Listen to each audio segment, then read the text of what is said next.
So where did Valentine's Day come from? Many people think that it's just one of those American holidays that we just partake in.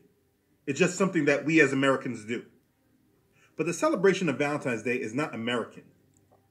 Others like to believe that it is a Christian holiday because it was named after a Christian saint by the Roman Catholic Church. But the truth is that Valentine's Day was made by the Roman Catholic Church to Christianize the pagan celebration of Lupercalia.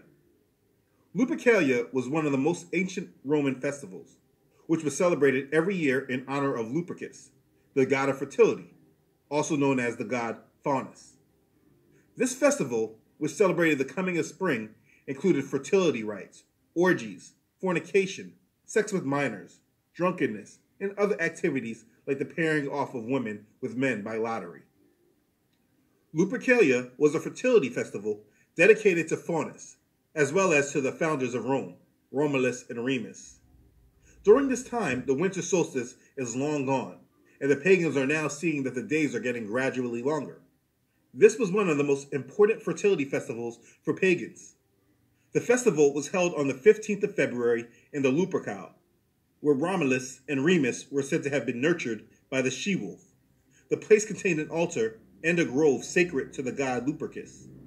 In Lupercalia, the Luperci, who were the priests, assembled on the day of Lupercalia and sacrificed goats and dogs. These animals were known for their strong sexual instinct, making them most appropriate sacrifices to the god of fertility. Then the Luperci cut thongs from the skins of the sacrificial animals and ran in two bands around the Palatine Hill. They would whip any women who came near them. A blow from the thong was supposed to make a woman fertile. It's said that young women would actually line up for the men to hit them. Now, if you just dig a little deeper, you can understand further what is being celebrated. Lupercalia is believed to be connected to the ancient Greek festival of Arcadian Lycaea and the worship of Pan. Lupercalia is the Roman form of worship of the Greek god Pan. Pan can be traced to the sun god Baal. He is the horned god. And we know Baal is none other than Nimrod. Nimrod was the original Lupercus. The Lupercalia, the festival of the Romans held during the time we know today as Valentine's Day, was a festival to honor Nimrod, just in this Roman form. This is paganism. In ancient pagan Rome, the month of February was sacred to Juno Februata, the goddess of the fever of love. Juno Februata was also the goddess of women and of marriage. February 14th was her festival day. A box was provided from which single men could draw a billet, a small piece of paper on which a woman's name was written. The couple would then form a temporary liaison for the erotic games to follow. Sometimes they would remain partners for the following 12 months.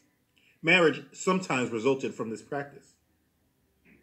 So these days were used to celebrate fertility in ancient pagan Rome. It was a pagan festival day that goes back to the honoring of Nimrod. This was what happened during this time in ancient history. So where did the name Valentine's Day come from? Valentine's Day is said to be named after a few Christian martyrs who the Roman Catholic Church named saints. According to one story, Roman Emperor Claudius II imposed a ban on marriages because too many young men were dodging the draft by getting married. At that time, only single men had to enter the army. There was a Roman physician and priest who had converted to Christianity when it was a persecuted religion. His name was Valentinus of Terni, and according to some of the stories, he used to marry Christian couples in secret. It was said he wore a ring with a cupid on it, which is used as a symbol of love. We'll cover that soon. The ring helped soldiers recognize him. When he was exposed, he was imprisoned, tortured, and beheaded. Later, he became a martyr and the patron saint of true love in marriages. While awaiting execution, he was visited by young lovers with notes about how much better love is than war. Some think of these love letters as the first Valentines. Valentinus' execution occurred on February 14th in the year 269. Later on, after Rome adopted Christianity and the Roman Empire fell, and the Holy Roman Empire began, the Roman Catholic Church made changes. The church was opposed to this display of open eroticism and sensuality that occurred during Lupercalia.